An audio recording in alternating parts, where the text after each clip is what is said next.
If I could have Rex Boswell come forward, please. Rex!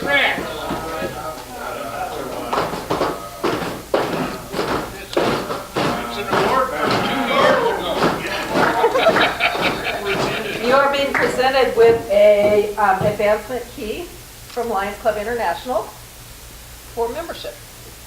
Congratulations.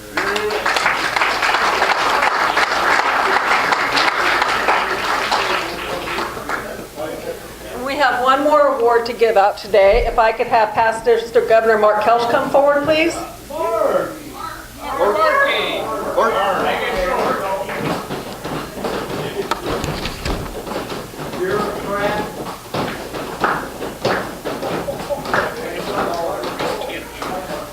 You got an award from Lions Club International for bringing in 2 new members that stayed over a year. You got your silver in the last year.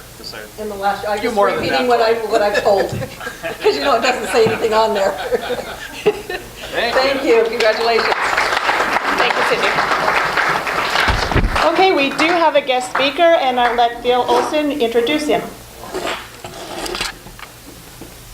President Cindy, fellow Lions and guests. Is this working? I think I turned it off. Hello.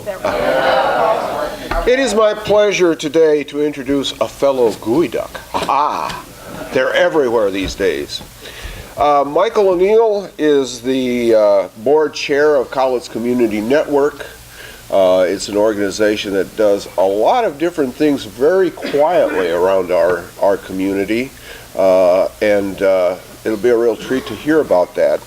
Michael was raised here in Longview, went to R.A. Long, and then of course to Evergreen, where he got a superb education. He's married, has 2 children, and is going to tell us about Cowlitz Community Network and a particular program that CCN is working with for children. So please give a warm Lions welcome to Michael O'Neill.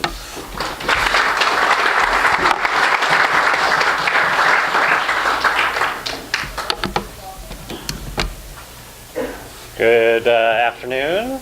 Thank you very much for inviting me to come and speak with you. As Bill said, I am the board chair for Cowlitz Community Network. Up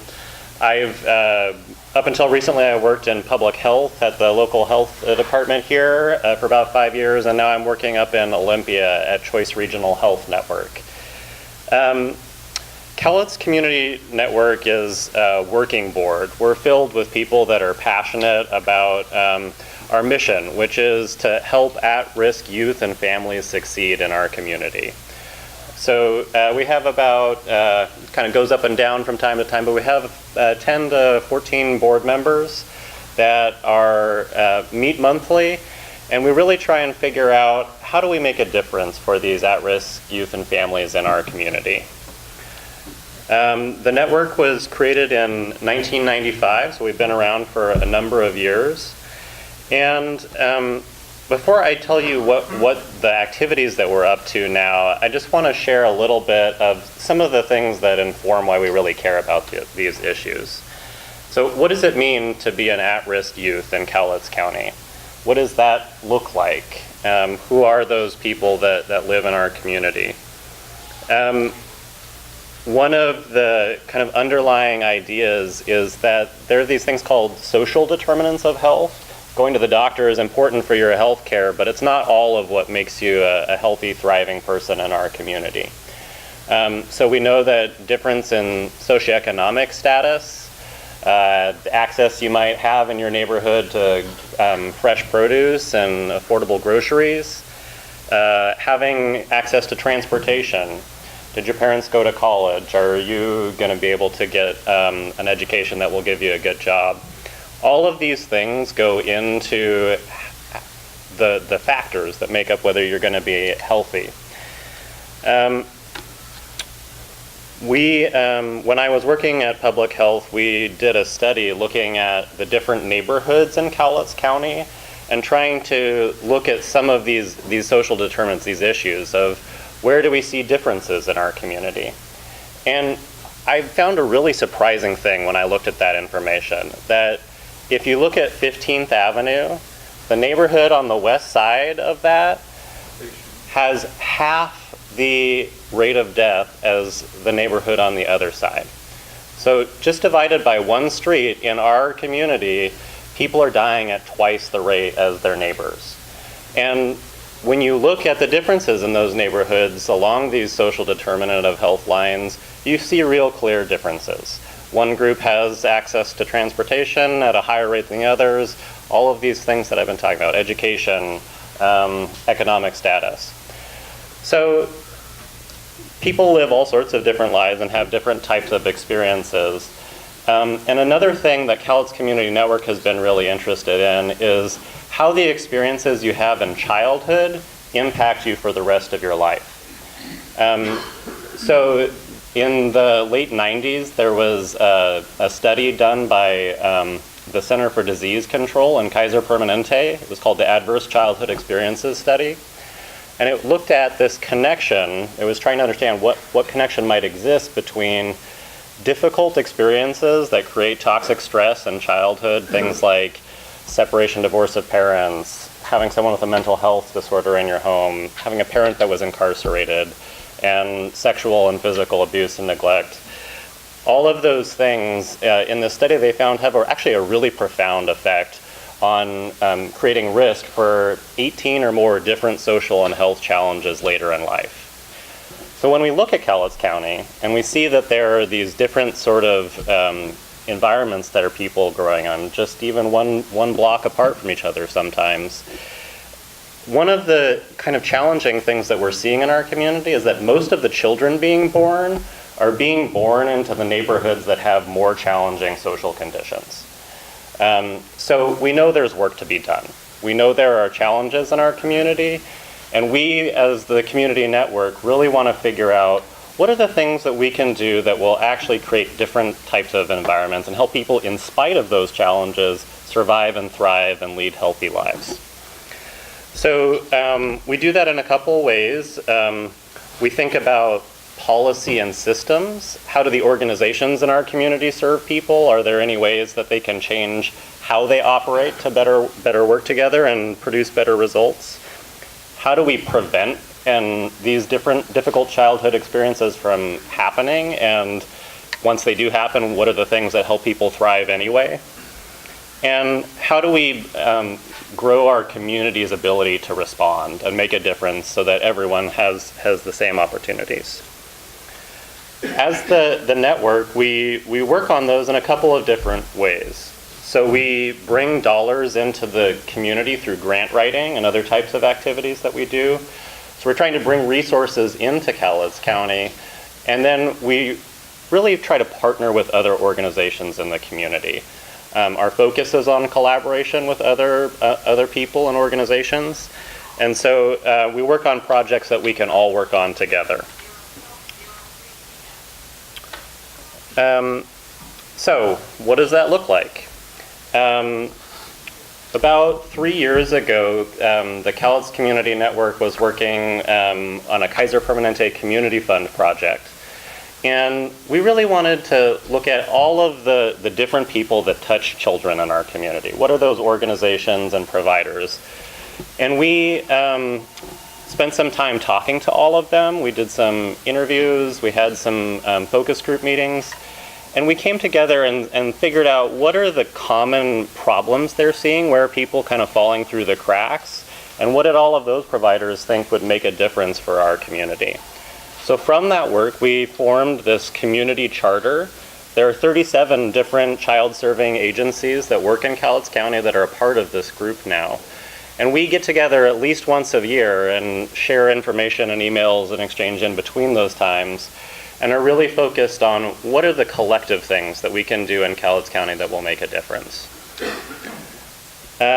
We just had our third meeting of this community charter last month, and we were reviewing some of the goals that we have. One of them is really to better link people who are needing services. Usually when you go, if you have a challenge in your life, sometimes it's more than just one thing. It's not a simple, straightforward, you can just go in one door and get your needs met. sometimes you have to go through a complicated series of wrong doors before you find that right place that's going to meet your need. So all of the organizations have been working through this charter group to make the resources easier to find in our community. We've got an online resource directory that we've partnered with Head Start and Youth and Family Link to put together. So now all of the information, when you want to figure out where do I go for housing, where do I go for food, where do I go for rent assistance, you can now search on this website. So linkingcowlitzcounty.org is the website, and it has over 400 resources. And it's more than just a phone number, it's the types of programs that are offered, what you need to, what are the requirements so that you show up prepared. You don't have to go back home later and get your birth certificate because they already told you that it was what you needed to get access to the program. And then in addition to making it easier to refer people across organizations and get people to what they need, we really want to help these 37 organizations learn the new science about what toxic stress and trauma does to people so that they can incorporate that into their policies and the way they operate their programs. So that when you have a history of toxic stress and trauma, it can make it make your fight or flight response kind of more of a hair trigger or harder to navigate. And so we're trying to just bring information about what we're learning about people that have this history of toxic stress, what that does to their ability to interact and get the help they need. So we keep trying to get better and better at how do we actually do this with our partners. We have increased our ability to offer trainings in the community. So we're providing this new science that is informing a lot of public policy. So we give trainings to organizations and people that are interested about the Adverse Childhood Experiences study and some of the new science that has come out that explains some of that. And we also are offering practical trainings too. So financial literacy is a really important skill and information to have. Actually, just earlier this week, we were doing a training in the Highlands for youth around financial literacy. We've also worked with inmates in the jail on some financial literacy training, and also worked with the emergency support shelter on life skills and financial literacy. We also try to keep people accountable, right? It's what gets measured gets done is the old saying. So we are trying to listen to all of our partners and ask them through surveys what it is that they're working on, where we see progress, so we can all have some shared goals as a community and move towards that. So right now, we're really focused on child care providers. Through this group of 37 child serving organizations, we hear a lot from people that are out in the community and what they're seeing. And one of the things that folks in education were telling us is in preschool, they're seeing more and more children that are having behavior issues. They're not showing up ready to learn for whatever reason. And that is leading to really more and more disruption in those daycare centers, those early learning environments. This is a really critical problem in Cowlitz County. If you don't get that early education and learning, that can be a challenge going into school and going beyond to higher education. So being able to get that early learning experience is very, very important. And to hear that kids are getting kicked out of daycare and excluded because of their behavior issues, the educators were saying to us, we're seeing this more and more. We're seeing more and more children that are really severe issues, not just a minor flare-up or talking out of turn, but throwing chairs and really concerning things. So hearing that, we wanted to figure out what can we do about that challenge. And that's the project that we're really focused on right now, is we received some funding from Cowlitz County to do part of this project. And it's given us the opportunity to partner with child care providers We've interviewed most of the different child care centers to hear what information they're looking for, what they think will help them. And then we're offering free trainings to their staff. So these are often sometimes younger folks, people that are just coming into the workforce, and then all of a sudden they're trying to deal with a classroom full of students, some of them with really challenging behavior issues. So we want to give them more skills so that they have a better chance of really being able to deal effectively with the students that they're working with. And we want to support them so that they don't get burned out and stressed out themselves. We're also working with those child care centers to make sure that as they're taking new clients on, they're doing screening and they're learning as much as they can so that they can build better relationships with the parents of those families. One of the things that the research is showing is that having 2 or more people that you can call on for just a little bit of concrete help makes a difference. So if you've had a history of trauma, if you've had challenges, having 2 or more people that you can call on for a favor makes a real impact in your life. Also, feeling supported and hopeful actually makes a real difference. So your attitude. So at the network, we're trying to do what we can to connect with other parts of our community where this trauma and toxic stress is showing up and creating challenges, and we're trying to build partnerships that allow us to actually make a difference here in our local community. So I would be happy to answer any questions folks have about what we're up to. Please. Would you agree that the deterioration of the nuclear family in the 50s, 60s, and 70s, and the fact that many, many women have joined the workforce is the main reason for your having to talk to us about what's going on these days? You know, I haven't researched those things specifically, but I think we've definitely seen changes over generations in how families are showing up. One of the things that the adverse childhood experience study showed is that most people have some type of toxic stress or challenge in their childhood. So it's not just a new issue. There are people of all age ranges that have had those experiences, but I don't think there's the historical data about that change over time. But that's a really interesting observation and could be possible. Okay, I'll go here and then I'll come to you. How much do you think this has to do with drugs? Like the people who sworn, most of our pregnant women these days are on drugs, so babies are being born with an addiction to the drugs. Do you think some of that is being carried out through this behavioral problem that you're seeing in the daycares? I don't want to speculate about folks, but that is a source of trauma and stress in childhood, is to, whether your own body is going through withdrawals from the birth of whatever your mother may have been using, and just having that in the home is also something that creates stress as you're growing up. And so a lot of the difficulty, when we're first born, we have very basic skills, right? We can't do math tests, we can't do anything. It's about connecting with people and making eye contact and letting people know you're hungry.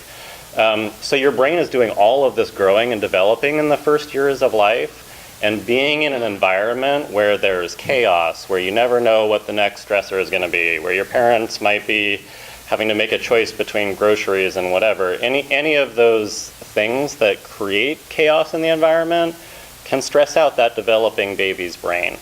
And if you have enough of those cortisol and other stress chemicals in your brain, it can cause lasting changes to the way that your brain develops. So stuff going on in the home, that's just one of many issues. So substance abuse is part of the overall picture for sure. You had to question. I think she kind of answered my question. But, we all have our cell phones, we love our cell phones, we're always connected. And I can't help but feel that causes some of the stress that we experience. You can't get away from anything. Facebook pipes up with something else, another shooting, or someone, a bad car crash, or some terrible tsunami, or something like that. You can't get away from those kind of stressors anymore. So what are your thoughts on that? Do you think that maybe we're too connected?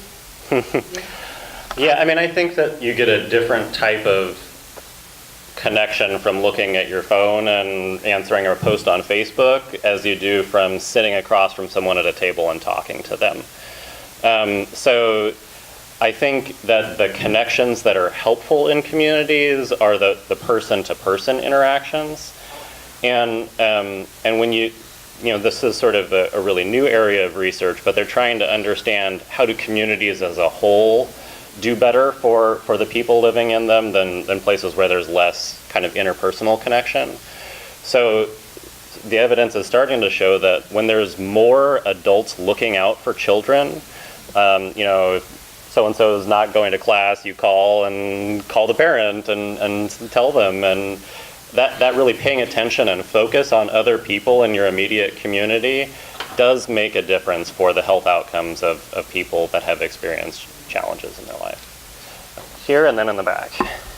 Yeah, given that I had a lot of toxic stress when I was a kid, and when I was an adult, I turned to alcohol, and now I'm on pills with medication. Where do I turn?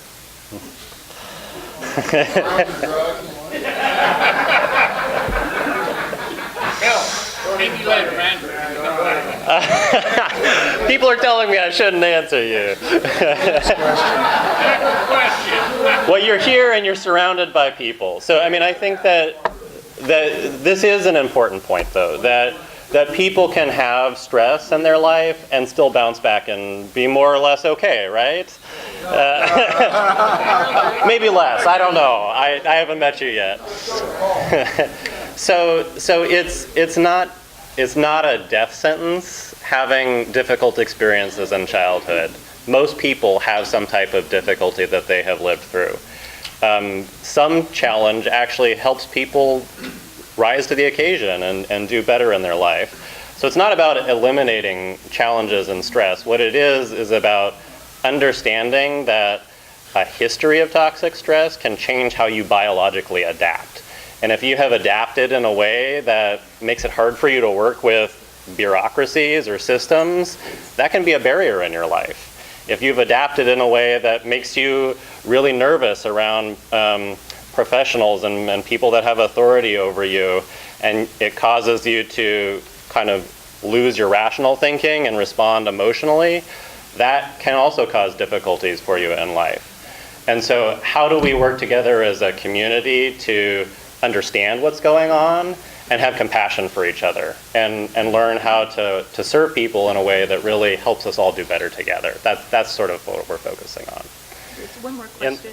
Yeah, thank you so much for sharing those experiences. I think we've had a couple folks from the Longview and Kelso school districts that have worked with us in the network, and they are making amazing efforts to try and understand what's going on and to really work to create these sort of safety nets and things within the school system. Our project right now, we're trying to identify folks before they're in the school system. We're hearing that there are more and more challenges of people going from preschool into kindergarten. And so we want to take some of those techniques that work well and bring those to the people who are child care providers in daycares or home care settings, so that they are getting some of these same types of trainings and understandings of how to work with young children and help them hear what their issues are and help them regulate their emotions and succeed in the environment that they're in. So I'm getting the sign here. Thank you very much. And Thank you for coming and talking to us about toxic stress. And that's a mug and a membership. awesome. Thank you. Thank you.